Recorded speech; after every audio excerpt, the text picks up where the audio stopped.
Welcome back to Sociology 226. This is Karl Marx video 2. In this video, I have 3 tasks. First, I want to look to the critique of political economy that you just read in the 1844 manuscripts. This will lead us to Karl's 3 problems. Next, I want to look to some of Marx's other work, the German ideology and Capital, focusing mostly on the former. Finally, I'm going to get you ready to do your 2-paragraph response. Let's do it. Let's begin with Karl Marx's critique of political economy. Marx is interested in the material conditions where we dwell. This is where political economy comes in. He's not, obviously, going to accept the basis of the political economic argument that I spelled out earlier. But why? I'm going to look at 3 different reasons why Marx would take an objection to the story about Bob's Burgers that I told you earlier. Remember, economists tell us that specialization and trade makes everyone better off. Marx has a problem with this. The reasons are 1. History, 2. Production, and 3. Commodity relations. First, the problem of history. Marx's initial problem with the political economist's formulation of the division of labor is that it never actually happened. Abstract moms and pops do not sell abstract burgers in abstract burger joints. Perhaps they do in economics textbooks, or in the last video, but not in real life. To take a general proposition, like the point that dividing labor increases productivity, is to eliminate the real historical conditions where trade takes place. It's not like the history of Canada went like this. There were indigenous people happily dividing labor between each other, and until the French showed up, who were like, "Bonjour les amis, voulez-vous acheter du vin?" And the people who were already here said, "Okay, why not?" And then, in this pretend story, the English showed up and said, "What's up, my dudes? Who wants clothing?" And then everyone traded and increased their consumption accordingly. What a happy story of getting along. Of course, as we all know, this didn't happen. There were a bunch of fights and wars, and the colonial project continues. For Marx, this is the real historical development of the economy itself. Both production, exchange, and property relationships are deeply embedded in Canada's history of colonialism.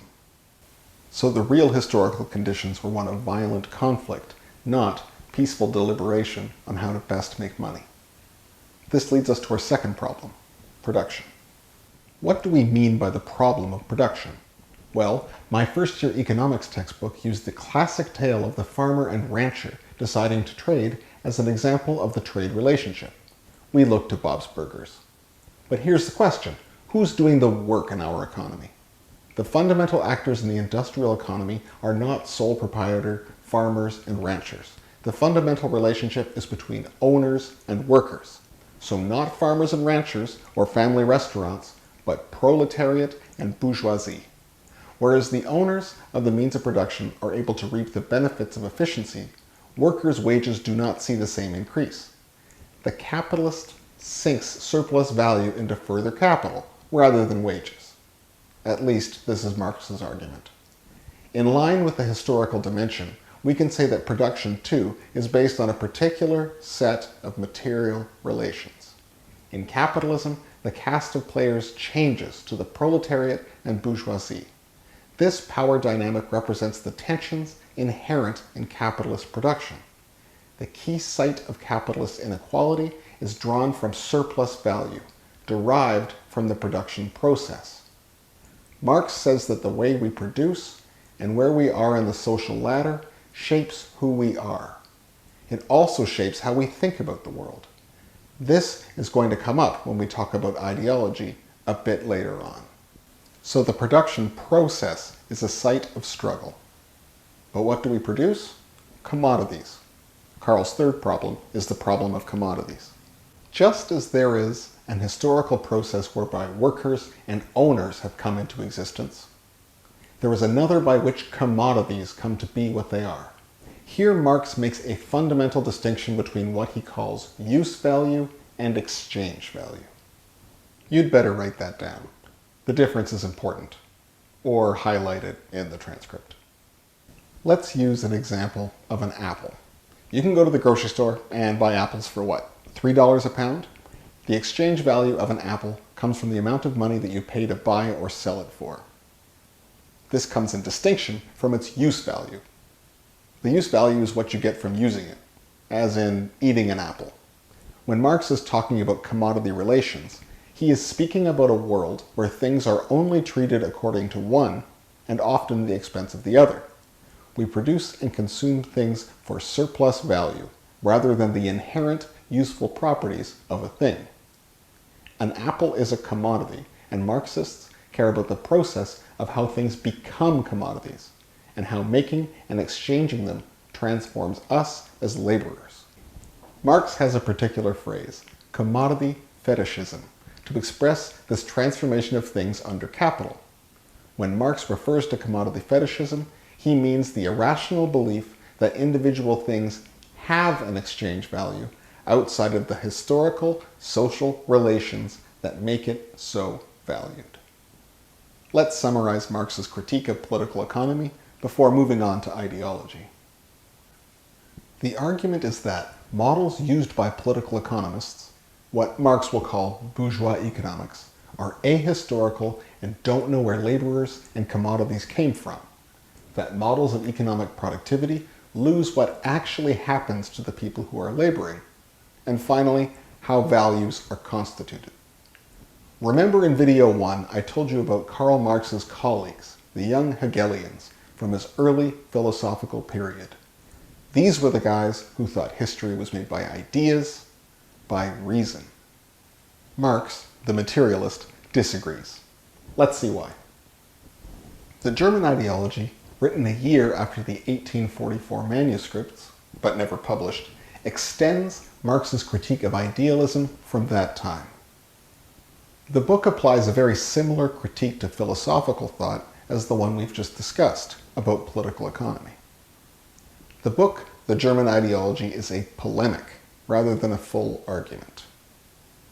Other people have filled out this argument since, and we're going to keep coming back to it in SOCY 226 and 227. I'm going to read you the first lines in the preface, one of the most famous quotes in sociology and philosophy. Hitherto, men have always formed wrong ideas about themselves, about what they are, and about what they ought to be. Let us liberate them from the chimeras, the ideas, dogmas, imaginary beings under the yoke of which they are pining away. Let us revolt against this rule of concepts. Now, whereas in the 1844 manuscripts, Marx is taking his aim at political economy, a particular way of understanding the world of commerce and labor and value, in the German ideology, Marx and Engels are applying this to consciousness more generally, as it appears in the Hegelian system. Sociologists since then have taken a particular critique of Hegelianism and developed it into a theory of ideology. There is a crucial move here from theories about human life to following human life as it actually unfolds. As I said, much of the theory of ideology is developed after Marx and Engels died. I'll focus a bit on it here, but also in my lecture on feminist theory at the end of this semester.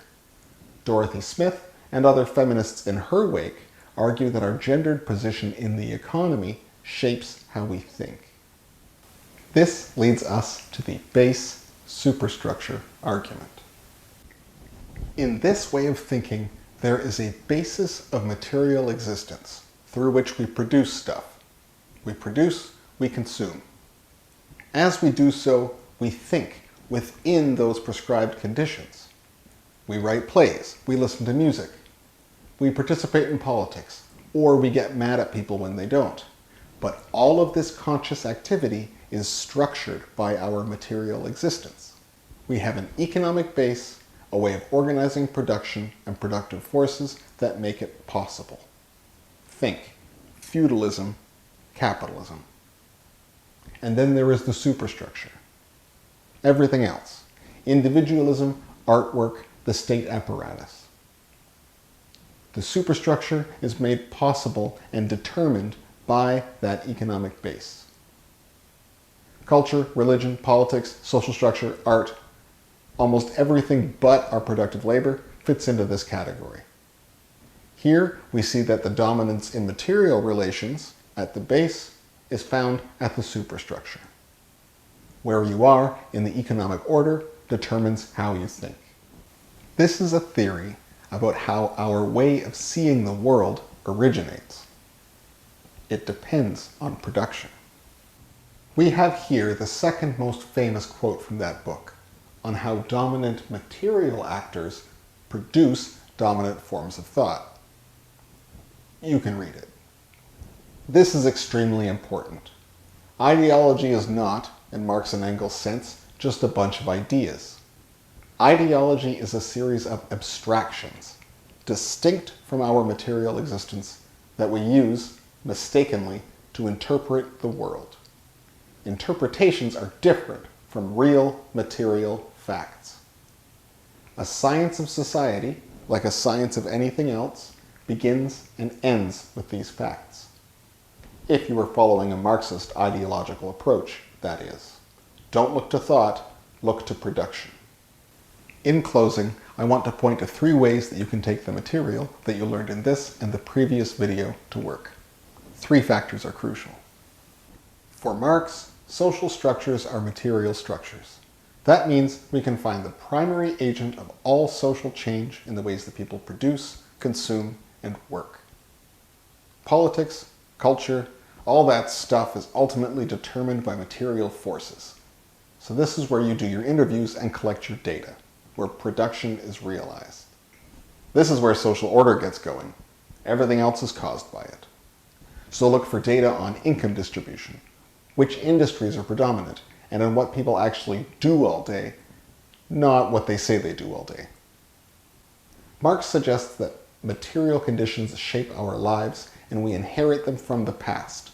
So when looking through one's sociological lens, we must begin in the past. This is the sense that people use the term historical present to indicate that things could have been otherwise but weren't, for very specific reasons. The Marxist looks for material reasons. Finally, if all consciousness is shaped by material conditions, then the way that we see the world is determined by where we are in the series of productive forces. This includes those who we interview, but also those doing sociological research. All thought takes place from a particular standpoint. We can use this point to counter ideological positions that try to conceal their place in the economic order. That's it for me. Now it's your turn to think like Karl Marx. In 2 paragraphs between 5 to 8 sentences in length and with reference to the readings. 1. Explain what Marx means when he claims that labor has become a commodity. 2. Evaluate that critique. Is it still applicable in today's contemporary economy? Remember, a response that gets full marks will engage with the readings as well as the lecture material. If you just summarize the lecture, you won't do better than a B-. See you next week.